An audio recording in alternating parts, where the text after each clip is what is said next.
A very, very good afternoon, everyone. Please confirm that I'm clearly audible. Please confirm that I'm clearly visible, ताकि हम लोग हमारी आज की इस शानदार क्लास की शुरुआत कर सकें। बच्चों, फिजिक्स की ये ओरिएंटेशन क्लास है पूरे साल भर की, ये सबसे ज्यादा इंपॉर्टेंट क्लास है। तुम लोगों को आज मैं बिल्कुल मंथ वाइज बताने वाली हूँ बच्चों कि हम लोग क्या करने वाले हैं, कैसे करने वाले हैं। तुम लोगों को नोट्स बनाने हैं कि नहीं बनाने हैं, ठीक है, कौन सी बुक तुम लोगों को फॉलो करनी है, DPP, each and everything we are going to talk about in this class. So बिल्कुल टेंशन ना को लेने का है ना। I am hoping every one is ready. I am very sure कि मेजोरिटी के जो स्टूडेंट्स हैं ड्रॉपर्स हैं।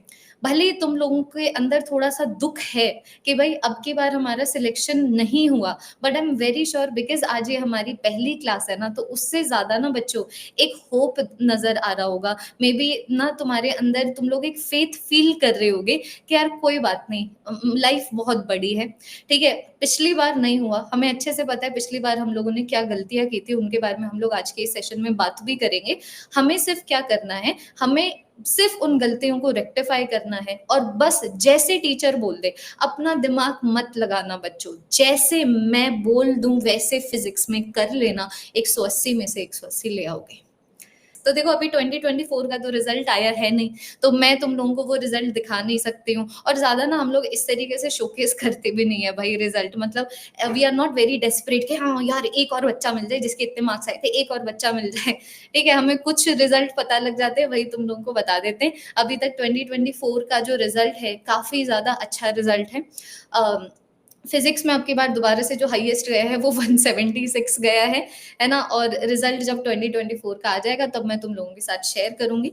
अब अगेन ये जो बच्चा है, अगेन लड़का है जिसके 176 मार्क्स आए हैं, वो 120 के ऊपर होता था, लेकिन अगेन उसने मुझे 8 महीनों से फॉलो किया है, मतलब थोड़ा थोड़ा डिटेलिंग में किया है, थोड़ा थोड़ा क्रैश कोर्स से किया है, पूरी मेरी 7777 क्वेश्चन सीरीज लगाई है और फिर बाद में वो 176 के ऊपर पहुंचा है। The reason that I am talking about these toppers is because अभी यहाँ पर जितने भी बच्चे बैठे हैं, मैं जानती हूँ बच्चों, मे बी मैं अगर तुम लोगों को एक चीज बोलने को बोलूँ ना कि एक बार ना ये वर्बली बोलो कि हम फिजिक्स में 180 लेके आएंगे, आवाज नहीं निकलेगी तुम्हारी। बोलना, बोलना बच्चों, ये टास्क है तुम्हारा। आज ओरिएंटेशन है ना, तो हर तरीके का ओरिएंटेशन होगा। एक बार बोलो कि हम फिजिक्स में 180 लेके आएंगे, आवाज नहीं निकलेगी तुम्हारी। या फिर ना ऐसे, हम फिजिक्स में 180 लेके आएंगे। Say like you mean it. The reason that I'm talking about such toppers is because I want all of you to realize, बच्चों मैं टीचर हूँ, मैं बहुत सारे टॉपर से मिलती हूँ, मैंने बहुत सारे टॉपर्स प्रोड्यूस किए हैं। इतने सारे केसेस हैं जहां पर बच्चा 120 पे होता है फिजिक्स में, 60 पे होता है फिजिक्स में। I am not kidding at all. मुझे कोई फर्क नहीं पड़ता आज तुम लोग फिजिक्स के ऊपर किसी भी लेवल के ऊपर हो। मैं चाहती हूँ कि तुम जिस टीचर को अभी देख रहे हो उस टीचर के ऊपर इतना विश्वास करो कि अगर तुम डेडिकेटेडली चलोगे, अगर तुम कंसिस्टेंटली चलोगे, तो बच्चा जी मुझे कोई फर्क नहीं पड़ता कि आज तुम लोगों को कितना आता है, मैं तुम्हें 170 पार ले जाऊंगी। चाहे तुम्हें कितना ही लगता हो कि नहीं मैम एक्चुअली ना हमारी मैथ्स आज तक डोंट केयर मैम, लेकिन ना फिजिक्स हमारा वीकेस्ट सब्जेक्ट डोंट केयर, लेकिन मैम फिजिक्स के क्वेश्चन देखे ना हम ब्लैंक डोंट केयर। जब तक आप एक ब्रीदिंग इंसान है, जब तक आप मेरी क्लासेस कंसिस्टेंटली लगाएंगे, मैं ये अपनी जिम्मेदारी समझती हूँ कि मेरे परिवार के बाद मेरे स्टूडेंट्स आए, मेरा ये कर्तव्य आए कि तुम्हें 170 पार लेके जाना है। लेकिन बात वही है ना बच्चों की, मैं यहाँ से सारे के सारे इनपुट्स दे तो दूं, लेकिन जब तक तो रिसीवर एंड के ऊपर तुम नहीं हो ना, तो एफर्ट्स का कोई मतलब नहीं है। तो मैं चाहे पूरे के पूरे साल जितना मर्जी कर लूं, अगर तुम पूरे के पूरे साल कंसिस्टेंट नहीं रहे ना बच्चों, तो उसका मतलब नहीं है।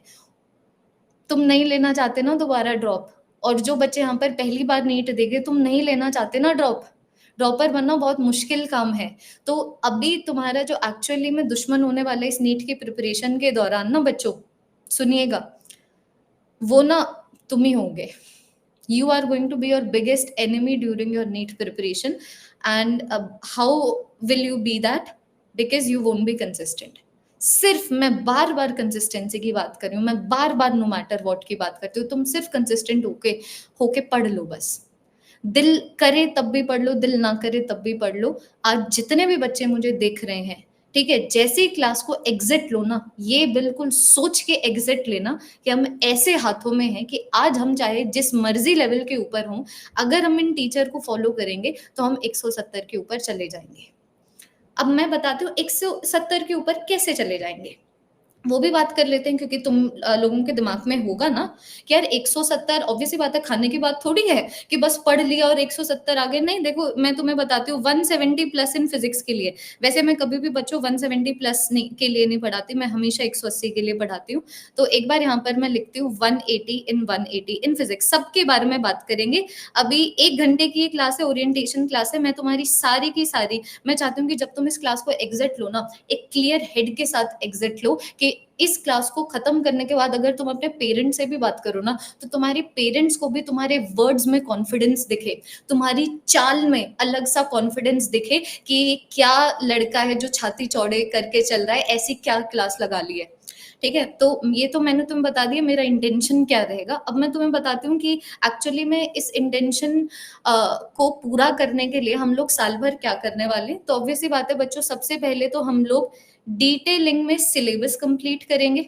ध्यान दीजिएगा, डिटेलिंग में बच्चों हम लोग सिलेबस कंप्लीट करने वाले हैं। सिलेबस कंप्लीट मैं दिसंबर तक भी नहीं करवाऊँगी, मैं तुम लोगों को नवंबर एंड तक कंप्लीट करवा दूँगी।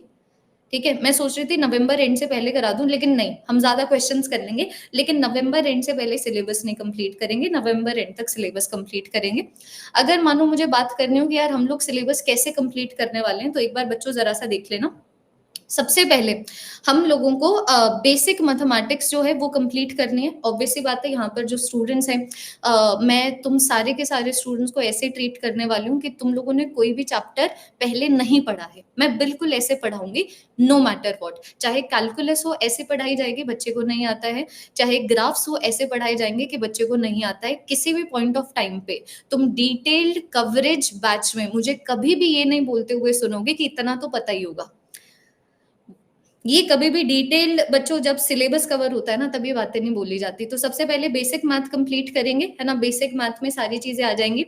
जैसे हमारे पास आ गया graphs, slopes, trigonometry, integration, differentiation, log और एंटी लॉग के ना बच्चों तुम लोगों को बेसिक्स बताऊँगी। वैसे तो ना लॉग और एंटी लॉग एक ही टॉपिक में आता था, जो रेडियो एक्टिविटी लॉ हुआ करता था न्यूक्लियाई का।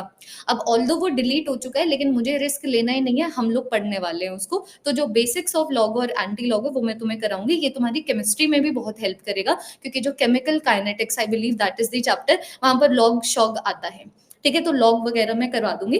फिर बाद में हम लोग क्या करेंगे बच्चों, वेक्टर्स को अच्छे से निपटाएँगे, वेक्टर और वेक्टर प्रोडक्ट। फिर बाद में हम लोग पूरी की पूरी क्लास 11th की फिज़िक्स को कंप्लीट कर देंगे 15 अगस्त से पहले। ठीक है? 15 अगस्त से पहले तुम लोग फ्री हो जाओगे, फिर तुम लोगों को थोड़ा-सा ब्रेक देंगे, ठीक है? इस ब्रेक में भी ये ब्रेक ऐसा नहीं होगा कि क्लासेस नहीं होंगे, लेकिन क्लासेस डिफरेंट टाइप की होंगी। मे बी यूट्यूब के ऊपर होंगी, मे बी सिर्फ़ और सिर्फ़ प्रैक्टिस क्लास होगी कि मानो 13 अगस्त को हमारी पूरी की पूरी क्लास 11th फिज़िक्स कंप्लीट हो गई। लेकिन मेरा दिल किया 16 अगस्त को या कि यार ऐसा करते हैं, बच्चों को ना रोटेशनल मैकेनिक्स में बड़ी दिक्कत हुई थी, ऐसा करती हूँ, उनको 100 क्वेश्चन की प्रैक्टिस करवा देती हूँ। तो मैंने 1 सेशन लगवा दिया। ठीक है? इस तरीके से। फिर बाद में हम लोग बच्चों पूरी की पूरी देख लो क्लास 12th की फिज़िक्स करने वाले हैं। क्लास 12th की फिज़िक्स को भी अगेन हम लोग 2 सेक्शन में करेंगे। सबसे पहले हम लोग रे ऑप्टिक्स तक करेंगे अक्टूबर 16 तक, फिर तुम लोगों को अगेन छोटा-सा ब्रेक मिलेगा और फिर बाद में हम लोग क्लास 12th फिज़िक्स का सेकंड पार्ट कर लेंगे and we will be done by the end of the November. ये तो हमारा शेड्यूल होने वाला है, ठीक है? अब अगर मैं बात करूँ कि यार दी जब आप डिटेलिंग में सिलेबस को कंप्लीट करवाएँगी, कैसे करवाएँगी? व्हाट आपकी स्ट्रैटेजी क्या रहेगी कि आप हम लोग जब इस सिलेबस को कंप्लीट करेंगे, हम लोगों को क्या-क्या मिलेगा, हम लोगों को क्या-क्या खुद से करना है, हमें सब बता दो क्योंकि आप जैसा बोल देंगे, हम वैसा कर लेंगे, ठीक है? तो सबसे पहली बात तो बच्चों नोट मेकिंग आ जाती है। अगर मानो इन केस कोई भी ऐसा स्टूडेंट है जो पिछले साल मुझसे पढ़ा था और उन्होंने मुझसे डिटेलिंग में फिज़िक्स को पढ़ा था, तो तुम्हारे पास मेरे डिटेल नोट्स होंगे, तुम लोगों को दोबारा से नोट मेकिंग करने की कोई भी ज़रूरत नहीं है। ध्यान से सुनिएगा बच्चों, मैं एक बहुत ही ज़्यादा इम्पोर्टेंट बात अभी बोल रही हूँ। मैं बोल रही हूँ नोट मेकिंग एक बहुत बड़ा एस्पेक्ट है जब भी आप सिलेबस को कवर कर रहे होते हैं। तो अभी 3 कैटेगरी के स्टूडेंट हो गए यहाँ पे। एक तो वो कैटेगरी के स्टूडेंट हो गए जिनके पास डिटेल नोट्स हैं, और फिर बाद में वो होगे जिनके पास डिटेल नोट्स नहीं है। 3 कैटेगरी इसीलिए क्योंकि जिनके पास डिटेल नोट्स है ना, तो एक तो ये हो गया कि मेरे डिटेल नोट्स है, तो फिर तुम लोगों को नोट मेकिंग दोबारा करने की ज़रूरत नहीं है। और इन केस अगर कोई बच्चा ऐसा है जिन्होंने मे बी किसी और एजुकेटर से पिछले साल डिटेलिंग में पढ़ा था और उन एजुकेटर ने कोई नोट्स बनवाए थे, तो मैं रिकमेंड करूंगी बच्चों के दोबारा से नोट मेकिंग कर लेना। या फिर तुम क्या कर सकते हो कि जैसे ही मानो मैंने लॉज ऑफ मोशन पढ़ा दिया पूरा क्लास में, जो मैंने नहीं करवाया है उसके ऊपर क्रॉस लगा दोगे। फालतू की हीरोपंती नहीं करनी है। मुझे अच्छे से पता है क्या आएगा क्या नहीं आएगा, तुम्हें मैं पूरा का पूरा पढ़ा दूंगी। तो अगर किसी और टीचर के नोट्स थे और मेरे नोट्स में अगर वो बातें नहीं है तो उसको कैंसिल आउट कर दोगे, और इनकेस अगर मानो मैंने कुछ एक्स्ट्रा बताया है तो वो ऐड कर दोगे। बिल्कुल मेरे हिसाब से चलना है तुम लोगों को। ठीक है, ये तो हो गया जिन बच्चों के पास ऑलरेडी डिटेल्ड नोट्स हैं। अब मानो अगर कोई ऐसा स्टूडेंट है जिसके पास डिटेल नोट्स नहीं है, तो बच्चों तुम लोगों को फिर क्लास में ही नोट मेकिंग करनी है। या तो क्लास में नोट मेकिंग कर लेना या फिर क्लास के बाद नोट मेकिंग कर लेना। सैटरडे संडे वैसे भी तुम्हारे फ्री होंगे, है ना। क्लासेस में पूरे एक दिन में तुम्हारे 6 ही घंटे जाएंगे और सारी की सारा टाइम तुम लोगों का पास खुद के लिए है। So you can do what ever you want, या तो क्लास में बना लो या क्लास के बाद बना लो, जैसे भी तुम लोग मैनेज कर सकते हो। तो ये तो आगे नोट मेकिंग की बात।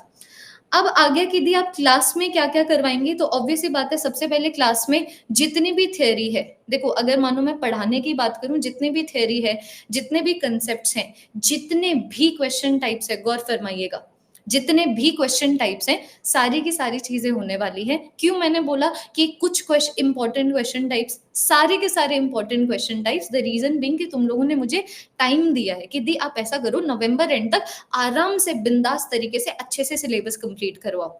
सो that is going to happen. Class के अंदर ही प्रीवियस ईयर क्वेश्चंस होंगे। देखो स्ट्रैटेजी ना हर साल अलग अलग होती है।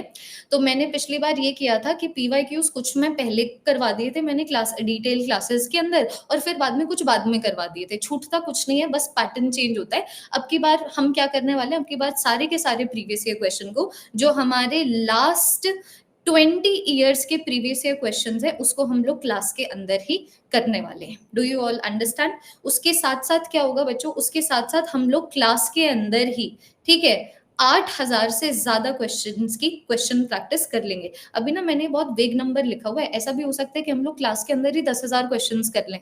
ठीक है, मैंने तुम्हें बता दी बहुत ही मूडी इंसान हूं मैं। अगर मेरा कभी भी दिल किया ना कि यार ये बच्चे को एक ब्रेक मिला है 15 दिन का, नहीं इसके अंदर मुझे एक दिन तो क्वेश्चन प्रैक्टिस वाला सेशन लेना है, तो मैं ले लूंगी।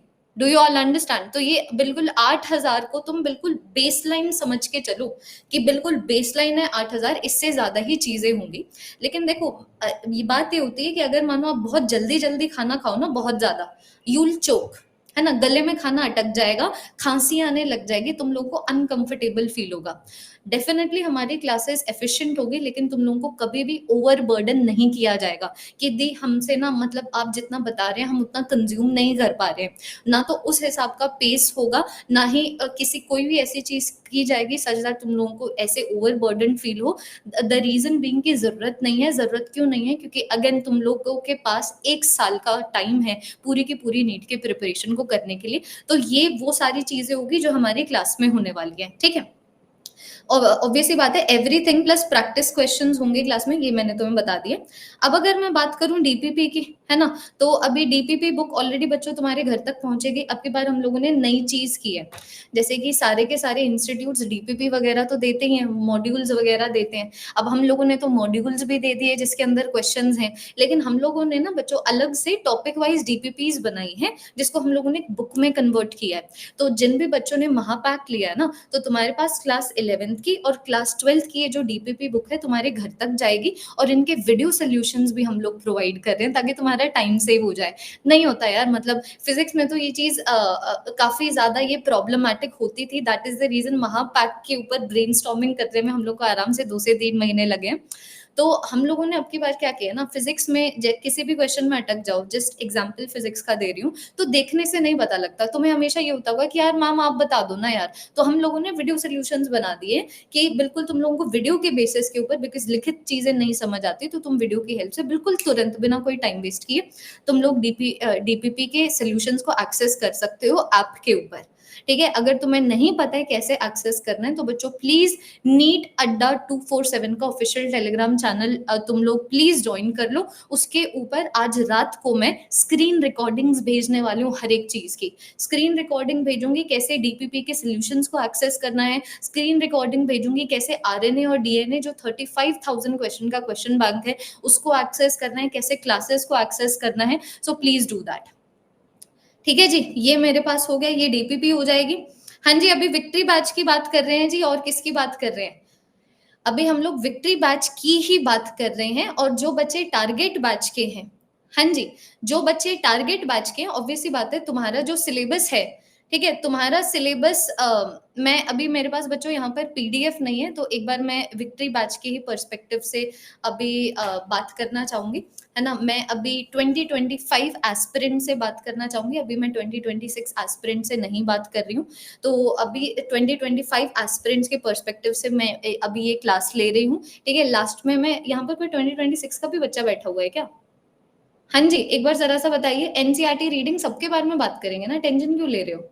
फटाफट से बताइए, 2026 के भी बच्चे हैं क्या यहाँ पर? नहीं है ना,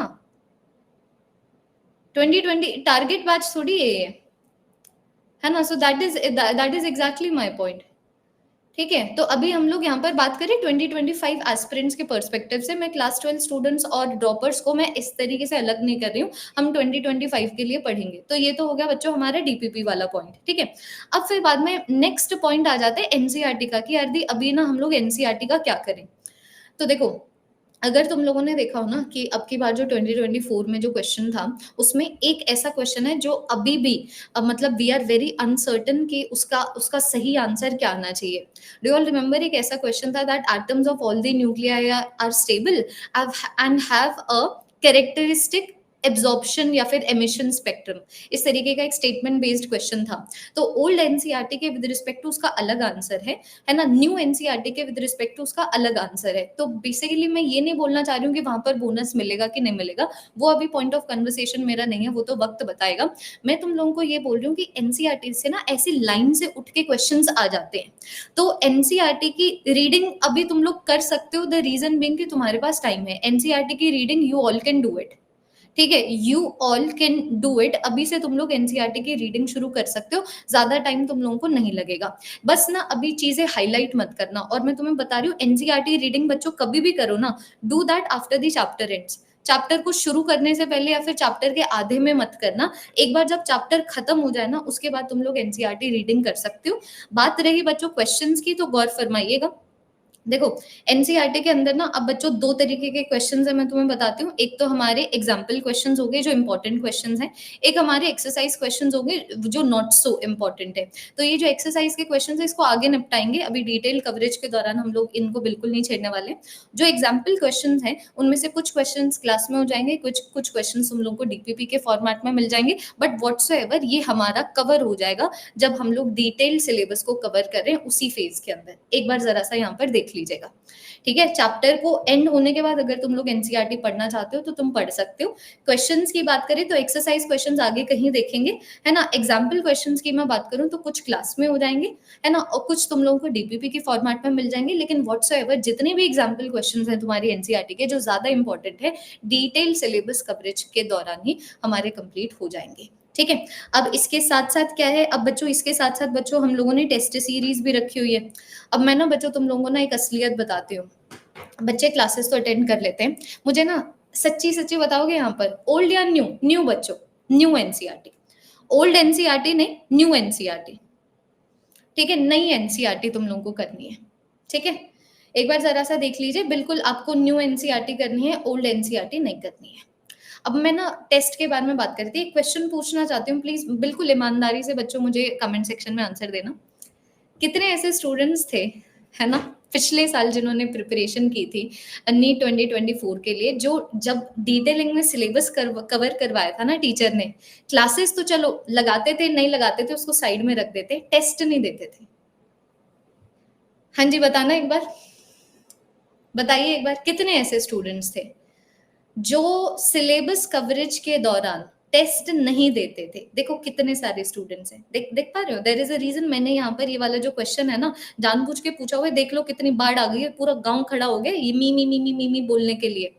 so this is exactly what I am talking about. ये सबसे पहली गलती लिख ले यहाँ पर बच्चों। एक ऐसा करते हैं, एक स्लाइड हम लोग इसी के लिए कर देते हैं, mistakes made.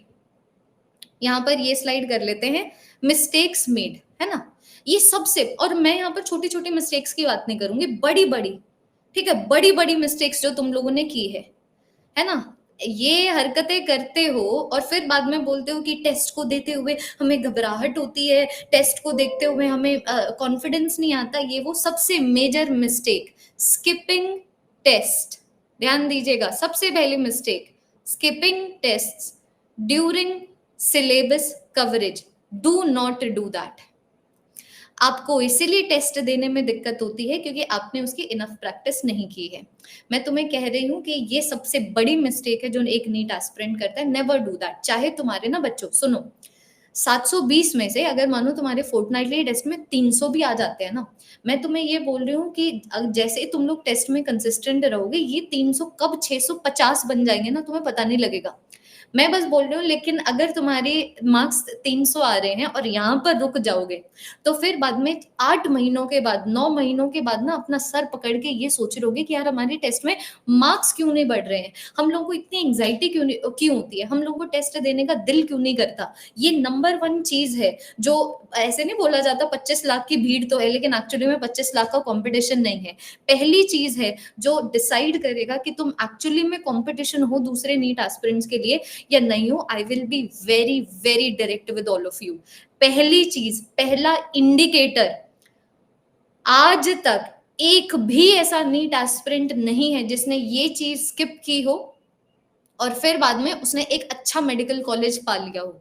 You will not do that. सबसे पहली मिस्टेक, बिल्कुल जिस दिन टेस्ट हो ना उस दिन टेस्ट दोगे।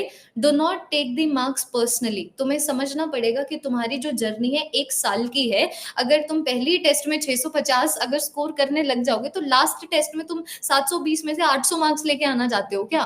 शुरुआत में तो सबसे कम मार्क्स आएंगे ना।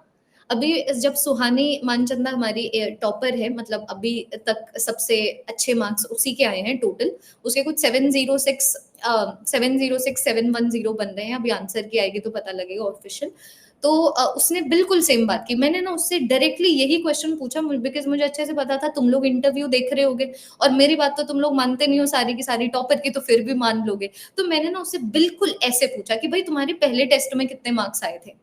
फिर मैंने पूछा कि टेस्ट में जब मार्क्स अच्छे नहीं आते थे तो कैसे डील करते थे, और लिटरली उसने यही बोला है, टेस्ट के मार्क्स में उतार चढ़ाव चलता रहेगा, लेकिन टेस्ट एक ऐसी चीज है जिसको एक नीट एस्पिरेंट नहीं स्किप कर सकता। अगर तुम गाने के कंपटीशन में फर्स्ट आना चाहते हो तो सोचो अपने प्रिपरेशन के दौरान तुम लोगों ने कभी सुर लगाने की प्रैक्टिस ना की हो। तुम लोग कुकिंग कंपटीशन के लिए जा रहे हो और कभी तुम लोगों ने स्टव ना ऑन किया हो, कभी भी तुम लोगों ने फल ना काटे हो, सब्जी ना काटी हो। ये वो उतनी लॉजिकल बात होगी। सोचो नीट का एग्जाम टेस्ट देना है और तुम लोग टेस्ट ही नहीं दे रहे हो। Do you understand me? तो फोर्टनाइटली टेस्ट कोई भी बच्चा मिस नहीं करेगा। हर 14 डेज में, एवरी 14 डेज में ये जो तुम्हारे टेस्ट है हुआ करेंगे, ठीक है। इन टेस्ट के बिल्कुल वीडियो सोल्यूशंस भी तुम लोगों को मिल जाएंगे ताकि तुम्हें बिल्कुल टू दी पॉइंट पता लगे कि भाई कहाँ पर तुम लोगों को दिक्कत आ रही है। तो देखो ये है हमारा overview. This is how we are going to complete the syllabus by November end. साथ में ऑब्वियसली बात है तुम लोगों को तुम्हारे घर पे स्टडी मटेरियल भी पहुंचाया जाएगा, तो do not worry at all. उस स्टडी मटेरियल के पर्सपेक्टिव से ही क्लासेस में पढ़ाया जाएगा। अगर तुम्हें लगता है स्टडी मटेरियल में कोई एक्स्ट्रा बात लिखी हुई है, ठीक है, तो वो डेफिनेटली इंपॉर्टेंट है क्योंकि ये जो स्टडी मटेरियल है हम लोगों ने बनाया है। स्टडी मटेरियल तुम्हारी एक्स्ट्रा क्वेश्चन प्रैक्टिस में बच्चों हेल्प कर सकता है। ऑलरेडी देखो तुम्हारे पास डीपीपी बुक है, ऑलरेडी तुम्हारे पास क्लासेस में तुम लोग इतने क्वेश्चंस कर रहे हो, लेकिन मानो किसी संडे तुम्हारा दिल करता है, घर पे आएगी, रुको ना मैं बात करती हूँ अभी उसके ऊपर। तो मैं तुम्हें ये बोलती हूँ, मानो किसी संडे तुम्हारा दिल करता है कि यार 2 हफ्ते पहले ना वो वाला चैप्टर किया था, लेकिन ऐसा लग रहा है कि हम भूलते जा रहे हैं, ठीक है? तो तुम्हें क्या करना है, डिटेल नोट्स लेने हैं, बिल्कुल तुरंत 20 मिनट्स में पूरा चैप्टर गो थ्रू करो और एक्स्ट्रा क्वेश्चन प्रैक्टिस उस स्टडी मटेरियल से करो। जितने क्वेश्चन में नीट एग्जाम से पहले अटकोगे, उतने ही कम क्वेश्चंस में नीट एग्जाम्स में अटकोगे। तो तुम देख लो, डिसाइड अभी अटकना तुम लोगों को मंजूर है या फिर नीट के एग्जाम में अटकना मंजूर है, क्योंकि एक बार तो तुम लोग जरूर अटकोगे। यहाँ पर कोई भी आइंस्टाइन की औलाद नहीं है, ठीक है? आइंस्टाइन की औलाद होते तब भी तुम लोगों को दिक्कत तो होनी होनी थी। हम तुम सीधा वट एवर इट इज, तुम लोगों को लोएस्ट लेवल से ही तुम लोग शुरुआत कर सकते हो। तुम्हारा जो ग्राफ का कर्व है ऐसे नहीं जाएगा, ऐसे ही जाएगा। So be okay when you are not able to do something, practice as much as you can.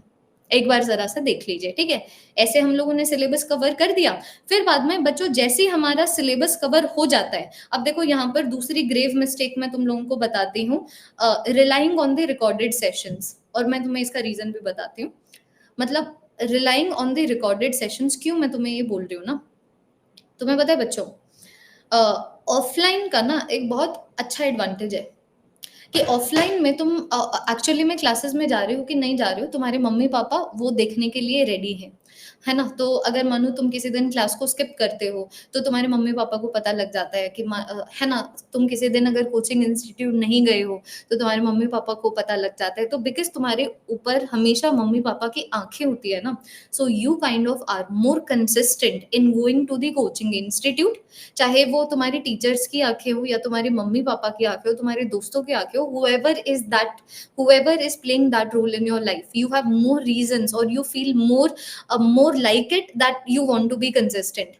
लेकिन ऑनलाइन में क्या होता है ना, ऑनलाइन में अब बिकॉज तुम लोगों को दिख नहीं रहा है, जैसे कि मानो अगर तुम अपनी मम्मी को तो बोल दोगे कि हाँ टीसी मैम, टीसी दी की क्लास है, अभी हम क्लास लेने जा रहे हैं, पता लग रहा है बीच में सुनीता का मैसेज आ गया, अब सुनीता से ही लड़ी जा रहे हो कि यार सुनीता बोला तो था यार, मैं बाहर सॉरी बोला तो था मेरी केमिस्ट्री की क्लास है यार, क्यों नाराज होगी यार, मैं आगे से तुरंत रिप्लाई कर दूंगा, है ना? या फिर मानो तुम आराम से क्लास देख रहे हो, एकदम से नोटिफिकेशन आ गया कि now this movie is available on Netflix, और बस बेटा शानदार है, बेटा धुएंधार, बेटी तो बिल्कुल, अब उन्होंने क्या कर दिया है कि अब कानों में लगा लिए ईयरफोन्स और मस्त ऐसे वो मूवी देख रहे हैं। एकदम से मम्मी ने एंटर किया तुरंत ऐसे कि हाँ मम्मी अच्छा पढ़ाते हैं, हाँ दी अच्छा पढ़ाती है, ठीक है? तो ऐसे मैं तुम लोगों को बता रही हूँ, तो सिर्फ 2 सिनेरियोज हैं, लेकिन बहुत सारी ऐसी सिनेरियोज हो सकते हैं जिसमें तुम लोग बिकॉज तुम्हारे ऊपर वो कांस्टेंट निगाहें नहीं है ना, जो इंश्योर करे कि तुम लोग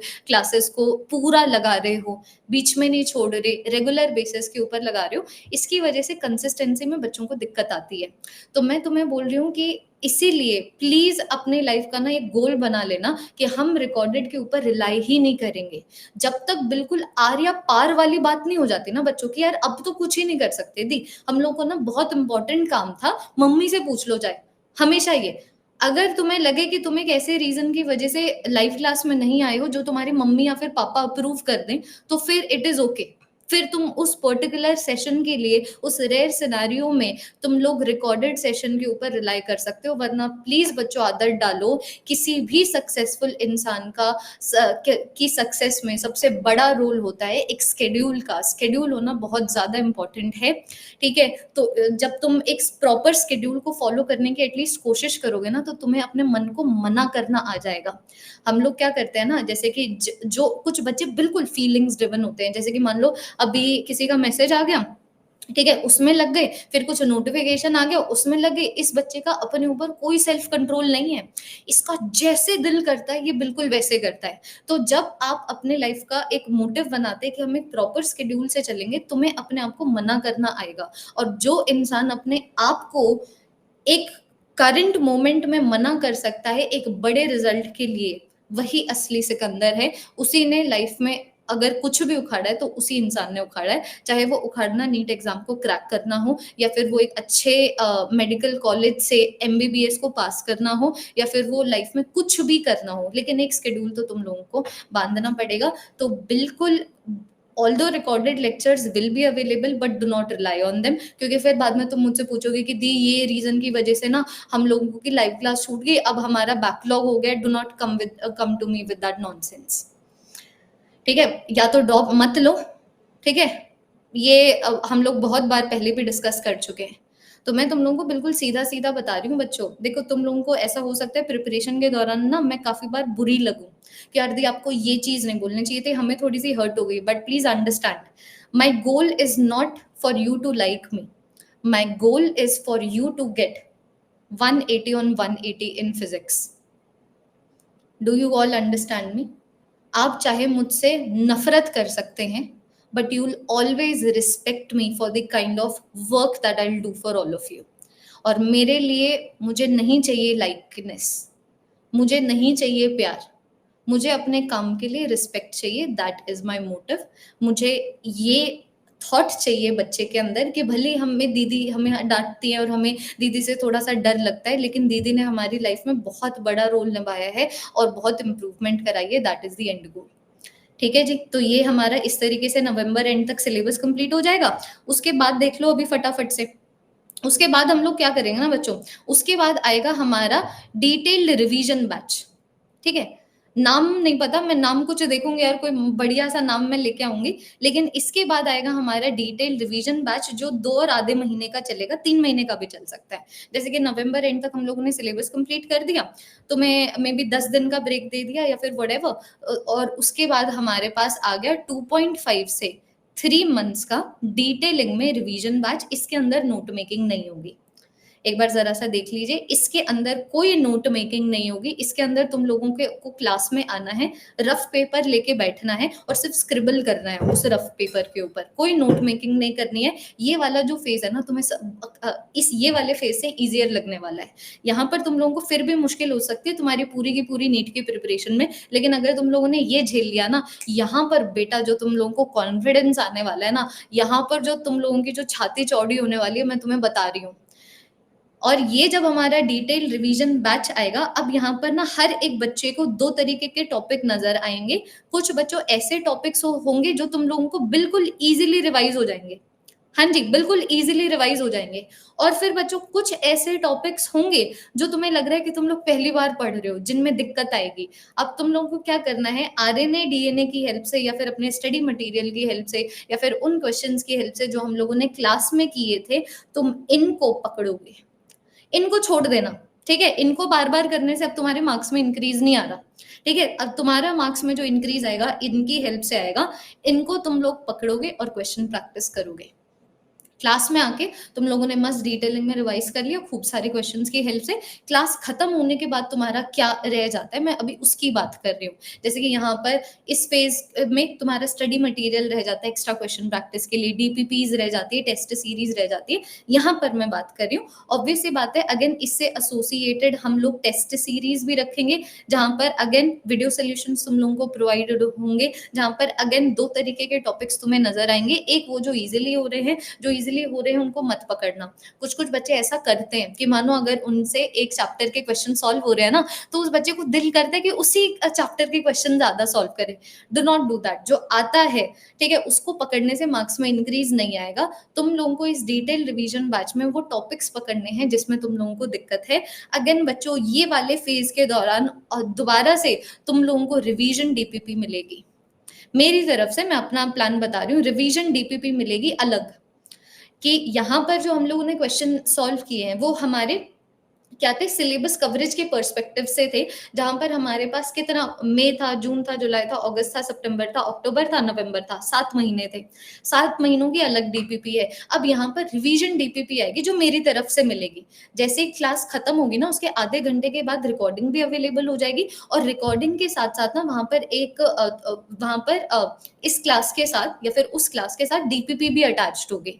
तो ये रिवीजन डीपीपी मेरी तरफ से मिलेगी। इस रिवीजन डीपीपी में वो क्वेश्चंस होंगे जो मैं चाहती हूँ रिवीजन के दौरान बच्चे को ये वाले क्वेश्चंस की हेल्प से, अगेन ये जो रिवीजन डीपीपी है टॉपिक वाइज होने वाली है, कि इस बच्चे को रिवीजन अगर करना है तो और रिवीजन करने के बाद अगर क्वेश्चन सॉल्व करने हैं तो वो ये वाले डीपीपी के ऊपर वापस ना आ जाए, ये वाली डीपीपी तक ही रहे। ठीक है? अब अगेन जिन टॉपिक्स में तुम लोगों को दिक्कत है, तुम क्या कर सकते हो, मानो इन टॉपिक्स पे दिक्कत थी, अब कैसे पकड़ोगे? आरएनए, डीएनए की हेल्प से पकड़ लिए, या फिर तुम लोग दोबारा से गए जो यहाँ पर तुम लोगों को डीपीपी मिली थी, है ना? तो यहाँ पर भी तो टॉपिक वाइज़ डीपीपी मिल रही है ना। फॉर एग्ज़ाम्पल मानो तुम्हें यहाँ पर रियलाइज़ हुआ टॉर्क में दिक्कत हो रही है, तो यहाँ वाली डीपीपी निकाल लो टॉर्क की, दोबारा से सॉल्व कर लो। तो इस तरीके से हम लोगों को बार-बार सॉल्व करना है। बच्चों कहने को अगर मानो मैं बोलूँ ना तुम लोगों को कि हम 10,000 क्वेश्चन सॉल्व करने वाले हैं, वो 10,000 डिफरेंट क्वेश्चन्स नहीं होंगे। इतना बड़ा तुम्हारा सिलेबस नहीं है, इतना डाइवर्स तुम्हारा सिलेबस नहीं है फिज़िक्स का कि 10,000 अलग-अलग क्वेश्चन्स हों। ये जितने भी स्टूडेंट्स तुम लोगों ने मे बी अपने परिवार में नहीं, अपने फ्रेंड सर्कल में देखे होंगे, जो तुम्हें देख के लगता है कि यार ये बहुत जल्दी क्वेश्चन सॉल्व करता है, इट इज़ बिकॉज़ उसने बहुत सारे क्वेश्चन सॉल्व किए हैं। हम लोगों को मेरा इंटेंशन ये है ना? कि तुम लोगों को मैं इतने क्वेश्चन सॉल्व करवा दूँ कि तुम लोगों को ना मतलब जैसे ही तुम लोग नीट के एग्ज़ाम में बैठो ना, पढ़ते ही तुम्हें पता लगे अप्रोच क्या है। जितने क्वेश्चन सॉल्व कर लोगे नीट के एग्जाम से पहले उतना ज्यादा इजी हो जाएगा क्वेश्चन पढ़ के ही कैसे उसको सॉल्व करना है ये समझना। अब की बार जो नीट 2024 का पेपर आया था ना बच्चों, उसके अंदर 50 क्वेश्चंस थे।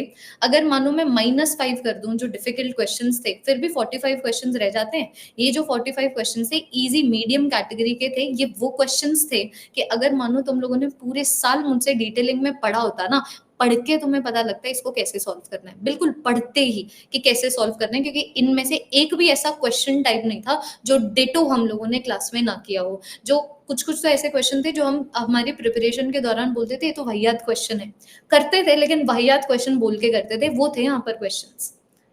सो यू हैव टू इंश्योर, ठीक है। ये इस तरीके से हम लोगों ने हमारा डिटेलिंग में सिलेबस कंप्लीट कर लिया। फिर बाद में क्या आ गया बच्चों, फिर हमारा देख लो कौन सा मंथ आ गया, फिर हमारा मार्च वाला मंथ आ गया। अब यहाँ पर देखो मार्च और अप्रैल में क्या होने वाला है, यहाँ पर मैं डेट वाइज नहीं बता सकती तुम लोगों को, लेकिन यही मेरा प्लान होता है, हर साल हम लोग यही करते हैं। फिर बाद में आ जाएगा मार्च और अप्रैल, ठीक है। अगेन तुम लोगों को लास्ट तक पकड़ के रखूंगी, ये ना सोचना सिलेबस कंप्लीट अब दीदी को हमसे वास्ता नहीं है, या फिर डिटेलिंग में रिवीजन हो गया अब दीदी को हमसे वास्ता नहीं है। नहीं भाई, जब तक तुम्हारा नीट 2025 कंडक्ट नहीं हो जाता ना, तब तक भी वास्ता है और उसके बाद भी वास्ता है। अच्छे मार्क्स लेके आए तो ऑब्वियसली बातें बुलाएंगे ना तुम लोगों को। तो अब मार्च और अप्रैल में हम लोगों को मल्टीपल क्विक रिवीजन करने हैं। और क्विक रिवीजन बच्चों नोट्स की हेल्प से नहीं होते, क्विक रिवीजन सिर्फ क्वेश्चंस की हेल्प से होते हैं। तो यहाँ पर क्विक रिवीजन के लिए अगेन हम लोग प्रैक्टिस कोर्सेज लेके आएंगे, जिसके अंदर हम लोग आके 2 पेज नोट्स की हेल्प से एक चैप्टर को रिवाइज कर रहे हैं 15-20 मिनट में। और फिर बाद में हम लोग क्या करें, फिर बाद में हम लोग सिर्फ क्वेश्चन सॉल्व कर रहे हैं। तो यहाँ पर बिंदास क्वेश्चन प्रैक्टिस होने वाली है। अब ये पूरी की पूरी प्रिपरेशन के दौरान बच्चों मान के चलो कि तुम्हारी फिजिक्स में जितने भी टॉप बुक्स है ना, चाहे मैं एचसी वर्मा की बात करूं, देखो मैं तुम्हें एक बात बताती हूँ, एचसी वर्मा, डीसी पांडे, जो भी बच्चे जीएनटी 99 कोड की हेल्प से आए हैं, तुम लोगों को ये सारे पीडीएफ्स मैंने भेजे हैं। एचसी वर्मा, डीसी पांडे, एसएल अरोरा, ठीक है। अभी अभी मैं चलो इन्हीं 3 बुक्स की बात करती हूँ। ये जो 3 बुक्स है ना, इन तीनों बुक्स के बेसिस के ऊपर ना मेरी यूट्यूब के ऊपर 7777 क्वेश्चन सीरीज है। कोई भी आज तक मेरे जितने भी टॉपर्स हैं जिनके 170 से ज्यादा मार्क्स आए ना, सब इस क्वेश्चन सीरीज की बात करते हैं। क्योंकि मैंने जब 2 साल पहले जब ये क्वेश्चन सीरीज बनाई थी ना, क्लास में सिर्फ 200-300 बच्चे आते थे, लेकिन मैंने वो क्वेश्चन सीरीज बस ये सोच के बनाई थी कि it is going to pick up, I know this is what the serious need aspirants need. तो मैंने 1 साल लगाया और वो पता नहीं 700 वीडियोस हैं उसमें या फिर क्या है, लेकिन उसके अंदर ये जो फिजिक्स की टॉप बुक्स है ना, उसके अंदर टॉपिक वाइज क्वेश्चंस का डिस्कशन है। तो अगेन ये जो तुम लोग यहाँ पर मार्च और अप्रैल में जब तुम पकड़ोगे कि ये वाले टॉपिक हमारे वीक हैं, या फिर जब तुम लोग डिटेल रिवीजन के दौरान पकड़ोगे कि ये वाले टॉपिक हमारे वीक है, मैं तुम्हें सही बता रही हूँ, तुम लोगों को क्या करना है, सर्च करो 7777 चैप्टर का नाम, दैट इज इट। पूरी की पूरी प्लेलिस्ट बनी हुई है, ऐसी प्लेलिस्ट पूरे यूट्यूब पे नहीं है। अगर तुम सोचो फिजिक्स की टॉप बुक्स में से टॉपिक वाइज क्वेश्चन, जैसे कि मानो अगर आज का टॉपिक है टॉर्क, तो एचसी वर्मा से कुछ अच्छे क्वेश्चंस ले लिए, डीसी पांडे से कुछ क्वेश्चंस ले लिए, एसएल अरोरा से कुछ क्वेश्चंस ले लिए, जो जिनमें से कुछ कंसेप्चुअल भी है, कुछ न्यूमेरिकल भी है ना, और फिर उनको सिर्फ और सिर्फ डिस्कस कर रहे हैं। तो ये amazing, undoubtedly this is the best question series there is on the YouTube platform when it comes to NEET preparation. तो ये मैं तुम्हें बोल रही हूँ कि ये तो अवेलेबल है ही। अब की बार मेरा मकसद ये है कि इनको ना मैं क्लासेस में ही करवाऊँ, क्लासेस में ही हो जाएगा ये, ठीक है। ये ना बच्चों बिल्कुल डिटो क्वेश्चंस हमारे बिल्कुल क्लासेस में ही हो जाएंगे। कुछ क्वेश्चंस होंगे डिटेल्ड सिलेबस कवरेज के दौरान, कुछ क्वेश्चंस हो जाएंगे डिटेल्ड रिवीजन बैच के दौरान, और कुछ क्वेश्चंस हो जाएंगे हमारे पास इसके दौरान जब हम लोग क्विक रिवीजन कर रहे होंगे और सिर्फ प्रैक्टिस क्वेश्चंस कर रहे होंगे। तो मैं बेसिकली ये बोलना चाहती हूँ कि देखो इस सीरीज का डेफिनेटली फायदा उठाओ बच्चों, ठीक है। ये ना सोचो कि यार दी ने ये वाले क्वेश्चंस तो क्लास में करवाने ही है तो हमें क्या करने की जरूरत है। कभी भी तुम्हें लगे किसी भी टॉपिक में वीक हो, प्लीज वो वाले टॉपिक के ऊपर 7 क्वेश्चन सीरीज देख के आओ। तो क्या दिक्कत होगी, जब वो क्वेश्चंस को मैं दोबारा से डिस्कस करूंगी क्लास में तो तुम्हारा रिवीजन हो गया ना उन क्वेश्चंस का। जितनी ज्यादा बार उतना ज्यादा बेटर है ना। जिस बच्चे ने एक बार किया और जिस बच्चे ने 2 बार किया फर्क नहीं है, बिल्कुल फर्क है ना। एक बार जरा सा देख लीजिएगा। ये इस तरीके से हम लोग कवर करने वाले हैं। जैसे ही मार्च और अप्रैल आएगा अगेन यहाँ पर भी बच्चों टेस्ट सीरीज आएगी जिसके वीडियो सोल्यूशंस आप तक पहुंच जाएंगे। तो ये है मेरा प्लान। इस तरीके से बच्चों हम लोग पूरे के पूरे साल में चलने वाले हैं, ये हम लोग अकम्प्लिश करने वाले हैं। अब ग्रेव मिस्टेक एक बच्चा यहाँ पर ये भी करता है कि डिटेल रिवीजन को वो स्ट्रेच कर देगा। प्लीज जैसे मैंने बताया है फॉलो द प्लान, ठीक है। ये ना सोचना कि यार नहीं हमारे हिसाब से ऐसे होना चाहिए। भाई तुम्हारे हिसाब से अगर तुमने करना होता तो पिछले साल कर लिया होता ना। तुम्हारा हिसाब नहीं चल रहा है ना, सॉरी बट तुम्हारा हिसाब नहीं चल रहा है ना। तो तुम नूब हो ना बच्चों, सॉरी तुम नूब हो ना, सॉरी सॉरी सॉरी, तुम्हें नहीं पता ना, तुम गलत डिसीजंस लेते हो ना, सॉरी सॉरी सॉरी। सो इसीलिए एक्सपर्ट को फॉलो करो, जिनको पता है क्या करना है उनके हिसाब से चलो। तुम्हें नहीं पता है क्या करना है तो अपने हिसाब से क्यों चल रहे हो। That is it, that's it बच्चों, बस ये 3 चीजें मत करना, that's it, that's it.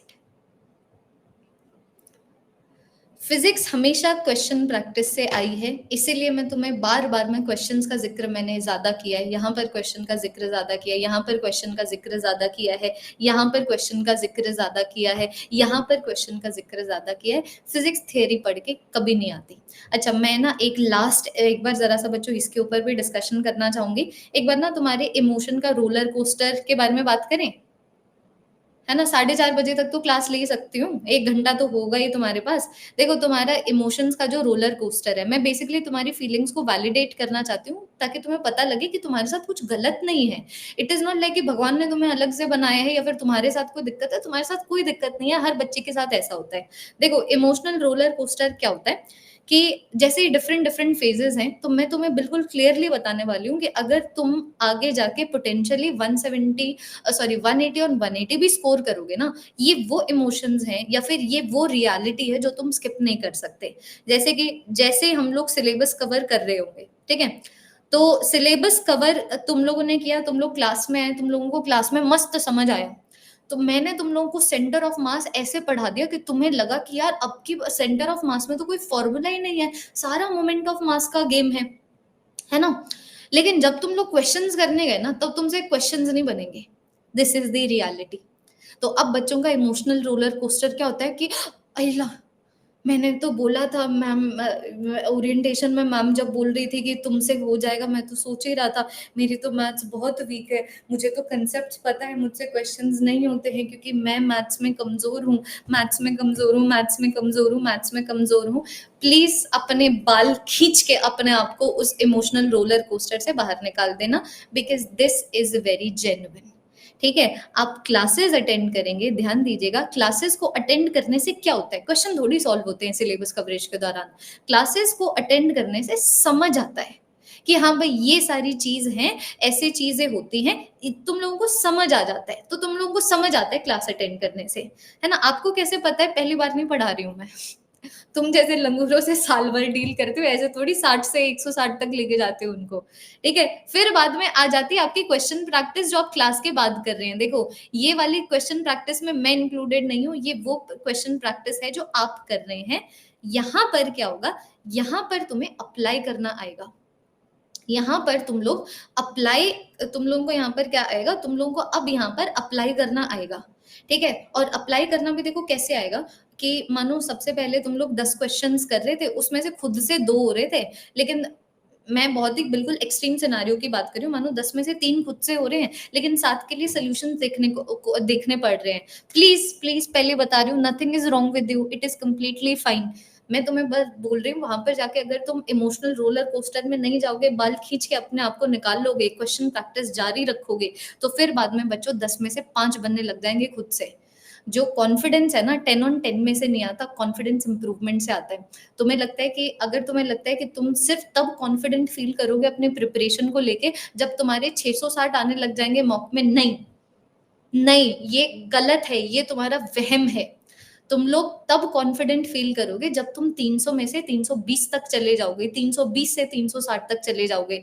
Confidence result से नहीं आता, कॉन्फिडेंस क्योंकि रिजल्ट तो प्रिपरेशन के दौरान होता ही नहीं है। कॉन्फिडेंस इंप्रूवमेंट से आता है। तो जब पहले तुम्हारे 10 में से 3 क्वेश्चन सॉल्व हो रहे थे, तुम लगे रहे, तो अब तुम लगे रहे तो 10 में से 5 क्वेश्चन खुद से सॉल्व हो रहे हैं। यू आर फीलिंग कॉन्फिडेंट कि यार कुछ तो अलग हो रहा है मेरे साथ। लगे रहे 10 में से 7 क्वेश्चंस होने लग जाएँगे, लगे रहे 10 में से 8 क्वेश्चंस होने लग जाएँगे। सो प्लीज़ अंडरस्टैंड क्लासेस का क्या रोल रहेगा, क्वेश्चन प्रैक्टिस का क्या रोल रहेगा सिलेबस कवरेज के दौरान। अब सिलेबस कवरेज के दौरान ना बच्चों, अगर मैं बात करूँ कि यार दी सिलेबस कवरेज के दौरान ना हमारे साथ एक ये भी दिक्कत होती है कि मानो अगर आज आप यूनिट्स और डायमेंशंस हम लोगों को करा रहे हो, तो हम लोगों को ना 1 महीने के बाद ना हमें लगेगा कि यूनिट्स और डायमेंशंस हम लोग भूल गए हैं। दोबारा से वो इमोशनल रोलर कोस्टर कि जो मैं पढ़ रहा हूँ, वो मैं भूलता जा रहा हूँ। ऐसे तो मैं 7 महीने में जो कुछ भी पढ़ूँगा, मैं सारा का सारा भूल जाऊँगा। So what is the point? मैं क्लासेस क्यों लगा रहा हूँ? मैं क्वेश्चंस क्यों सॉल्व कर रहा हूँ? जब मेरे अंदर बुद्धि नहीं है, जब मुझे भूलना ही है, चलो दूसरे टीचर से पूछता हूँ। दूसरा टीचर बोल रहा है लगे रहो, अब मैं लगा रहा लेकिन दोबारा से मेरे साथ सेम प्रॉब्लम हो रही है। ये होता है नीट का बंदर। नीट नीट है ना, नीट का जो प्रिपरेशन है इस कठपुतली को ऐसे नचाती है और ये नाचता रहता है, मस्त नाच रहा है? यहाँ पर इस लेकिन खुश होके नहीं नाच रहा, दुखी होके नाच रहा है। ओ मेरे ये इमोशंस नाच लूं, ओ मेरे ये इमोशंस नाच लूं। Do not worry if any time during your NEET preparation, during the syllabus coverage, if you feel that you are forgetting things, I know ऐसा होता है, ऐसा सबके साथ होता है, तभी तो सिलेबस कवरेज के बाद नीट की प्रिपरेशन खत्म नहीं होती है। इसीलिए तो उसके बाद डिटेलिंग में रिवीजन आता है, उस इसीलिए तो उसके बाद 1 से 2 बार दोबारा से क्विक रिवीजन आते हैं। तो मैं तुम्हें ये चीज़ें सारी आज क्यों बोल के चल रही हूँ? क्योंकि मुझे पता है ना तुम लोग क्या-क्या तुम लोगों को दिक्कतें आती हैं, तो रिवीजन तो इसीलिए सिलेबस कवरेज के दौरान तुम्हें कभी भी ये लगे, प्लीज़ उन इमोशंस के ऊपर ज़्यादा लेके मत बैठना। अगर मानो ज़्यादा ही हो रहा है कि यार मुझे लग रहा है यूनिट्स और डायमेंशंस मैं भूल गई। सैटरडे और संडे तुम्हारा वैसे ही ऑफ है। संडे को तुम लोग कॉपी निकालो, यूनिट्स एंड डायमेंशंस को डिटेल नोट्स के साथ रिवाइज़ कर लो, आराम से 15 से 20 मिनट में या फिर चलो आधे घंटे में वो रिवाइज़ हो गए, 35 क्वेश्चंस कर लो उसके ऊपर। That's it. जितना भी तुम ओवरथिंक कर रहे थे ना, 2 घंटों के अंदर तुम्हारी वो ओवरथिंकिंग की जो प्रॉब्लम है, उसका सॉल्यूशन तुम्हें मिल जाएगा। तो रिवीजन मैंने तुम्हें बता दिया है, एक तो अपना संडेज़ या फिर सैटरडेज़ को यूटिलाइज़ करके, है ना? नोट्स की हेल्प से तुम लोग 15 से 30 मिनट में रिवाइज़ करके उसके ऊपर 30 क्वेश्चंस कर लो, ज़्यादा नहीं 30 क्वेश्चंस कर लो। चाहे इन 30 क्वेश्चंस में से तुमसे ना खुद से 15 क्वेश्चंस भी ना बने। मैं बिल्कुल अभी एक्सट्रीम सिनेरियो की मैं बात कर रही हूँ, ठीक है? लेकिन मैं तुम्हें बोल रही हूँ अगर तुम 30 क्वेश्चंस कर लोगे ना, तो तुम लोगों के अंदर एक सेंस आएगा कि ओह! शुक्र है व्हाट्सोएवर मुझे याद तो आ गया। ठीक है? और बाकी जो रिवीजन है, रिवीजन का बेस्ट वे होता है फोर्टनाइटली टेस्ट। इसीलिए मैंने यहाँ पर ग्रेव मिस्टेक लिखी थी। सबसे बड़ी मिस्टेक जो बच्चे करते हैं ना सिलेबस कवरेज के दौरान, वो है फोर्टनाइटली टेस्ट को स्किप करना। क्योंकि फोर्टनाइटली टेस्ट सिर्फ टेस्ट नहीं है बच्चों, फोर्टनाइटली टेस्ट एक ज़रिया है कि बच्चे को पता लगे कब कौन-सी चीज़ रिवाइज़ करनी है।